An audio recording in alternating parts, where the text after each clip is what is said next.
I still remember the day my granddaughter said to me, "Grandpa, I don't know what you did when you were my mom's age, but it can have been very important because you never talk about it."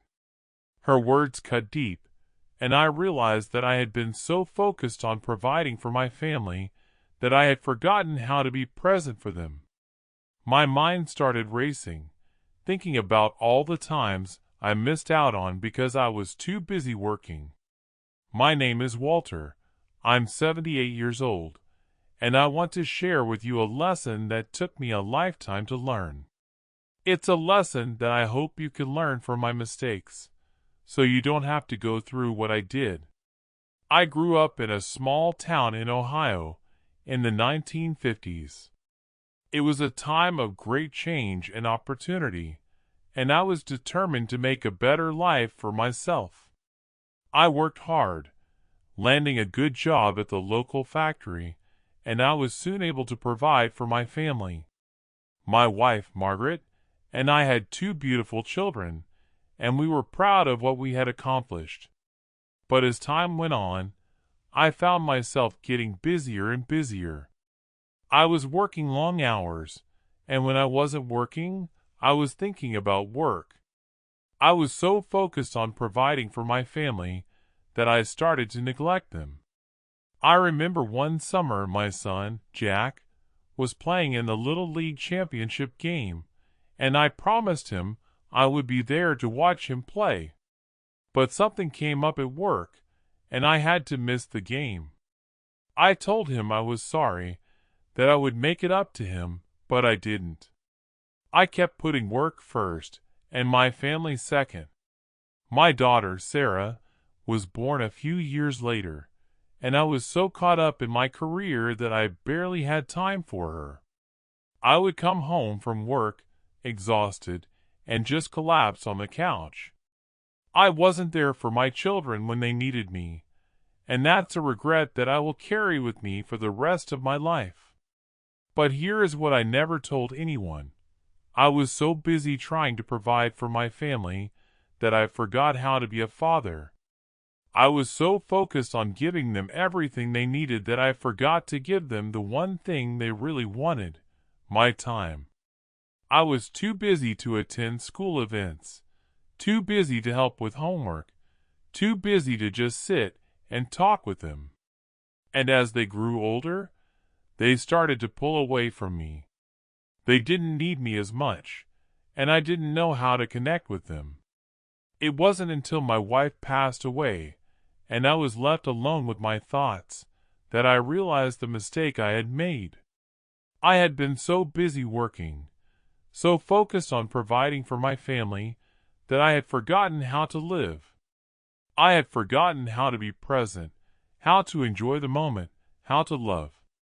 And when it was too late, I realized that all the money in the world, all the success, all the accomplishments, didn't mean anything without the people you love to share it with. The hardest truth I've learned is that being busy is not a badge of honor. It's a sign of imbalance. It's a sign that you're prioritizing the wrong things. I wish I could go back and do it all over again, but I know that's not possible. What I can do is share my story with you, in the hopes that you won't make the same mistakes I did. But here is what I want you to know. It's not too late to change. It's not too late to prioritize the things that really matter. It's not too late to learn how to be present, how to love, how to live. I'm not asking you to quit your job or to neglect your responsibilities, but I am asking you to take a step back and look at your life. Are you prioritizing the right things? Are you spending enough time with the people you love? Are you taking time for yourself to enjoy the moment, to appreciate the beauty of life? I went back to my granddaughter and told her the truth, that I was so busy when her mom was a kid that I missed out on a lot of important moments. And you know what she said? She said, "Grandpa, it's okay. I'm glad you're here now." And in that moment, I realized that it's never too late to make a change, to start anew, to prioritize the things that really matter. My granddaughter's words came full circle, and I finally understood what she meant. I don't know what I did when I was her mom's age, but I do know that I'm trying to make the most of the time I have left. And I hope you will do the same. If you like my story, please subscribe to my channel. I've got a lot more to share. As I look back on that conversation with my grandmother, I realize that it was a turning point for me. It made me stop and think about the way I was living my life, and whether I was truly making the most of every moment. I started to appreciate the little things, like spending time with loved ones, watching the sunset, or simply taking a deep breath of fresh air. I made a conscious effort to be more present, to let go of worries about the past or future, and to focus on the here and now. I remember my grandmother used to say that life is like a tapestry, woven from threads of joy and sorrow, love and loss. She'd tell me that every experience, no matter how big or small, is a thread that adds depth and richness to the fabric of our lives. I never fully understood what she meant until I had children of my own. Now, as I watch them grow and learn, I see the tapestry of their lives beginning to unfold, and I'm reminded of the importance of cherishing every moment. One of the most significant lessons I've learned from my grandmother is the value of forgiveness. She had a remarkable ability to let go of grudges and forgive those who had wronged her. I recall one particular instance where a family member had hurt her deeply, but instead of holding on to resentment, she chose to forgive and move forward.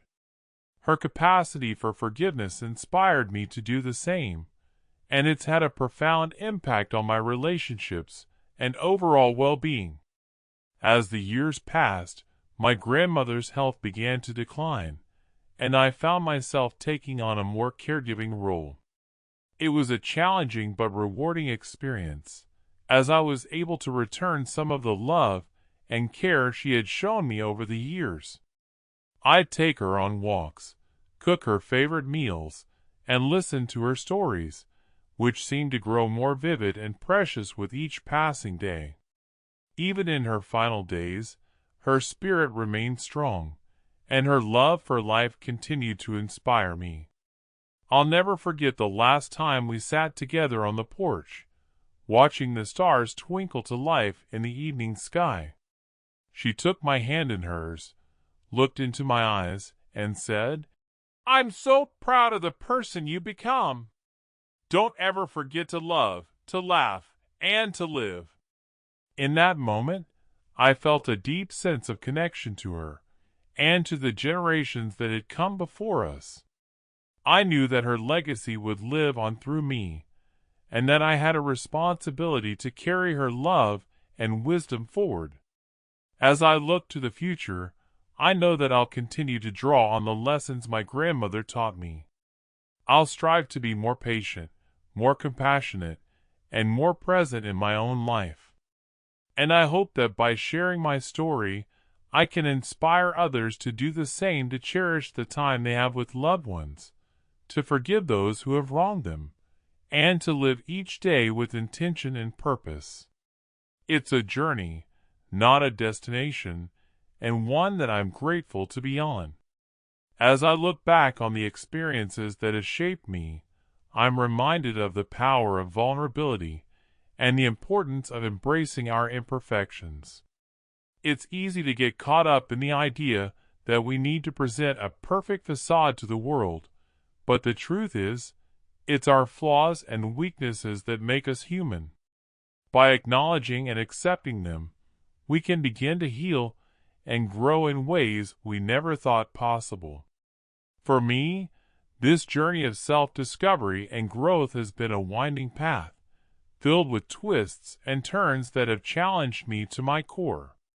There have been moments of darkness and despair, when it felt like the weight of the world was crushing me, and I didn't know if I had the strength to keep going. But it's in those moments that I've discovered the deepest reserves of resilience and courage within myself. I've learned that forgiveness is not just about letting go of the past, but about releasing the hold that others have on us. When we forgive, we're not excusing the harm that's been done, but rather, we're freeing ourselves from the burden of carrying that pain. It's a process that takes time, patience, and effort, but one that's ultimately liberating. As I've worked to forgive those who have wronged me, I've also come to realize the importance of self-compassion. It's easy to be kind and understanding towards others, but when it comes to ourselves, we often fall short. We beat ourselves up over mistakes, criticize our appearance, and doubt our abilities. But what if we were to treat ourselves with the same kindness and gentleness that we offer to others? By cultivating self-compassion, I've been able to develop a more loving and accepting relationship with myself. I've learned to acknowledge my strengths and weaknesses, and to approach challenges with a sense of curiosity and wonder. I discovered that I'm capable of so much more than I ever thought possible, and that my worth and value come not from external validation, but from within. As I continue on this journey, I'm reminded of the importance of living in the present moment. It's easy to get caught up in worries about the future or regrets about the past, but the truth is, all we have is this moment, right now. By focusing on the present, we can tap into a sense of peace and contentment that's always available to us. For me, this means being mindful of my thoughts and emotions, and taking time each day to connect with nature, with loved ones, and with my own heart. It means being intentional about how I spend my time, and making choices that align with my values and passions. It means embracing the beauty and uncertainty of life, and trusting that everything is unfolding exactly as it should. As I look to the future, I'm filled with a sense of hope and excitement. I know that there will be challenges ahead, but I'm ready to face them with courage and resilience. I know that I'll stumble and make mistakes, but I'm willing to learn from them and grow. And I know that I'll continue to evolve and change, becoming a more authentic, compassionate, and whole version of myself. In the end, it's not about the destination, it's about the journey.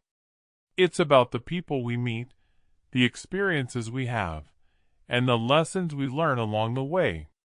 It's about living with intention, purpose, and passion, and leaving the world a little bit better than we found it. And as I continue on this path, I'm grateful for the opportunity to share my story, and to inspire others to do the same, to cherish the time they have with loved ones, to forgive those who have wronged them, and to live each day with intention, purpose, and an open heart.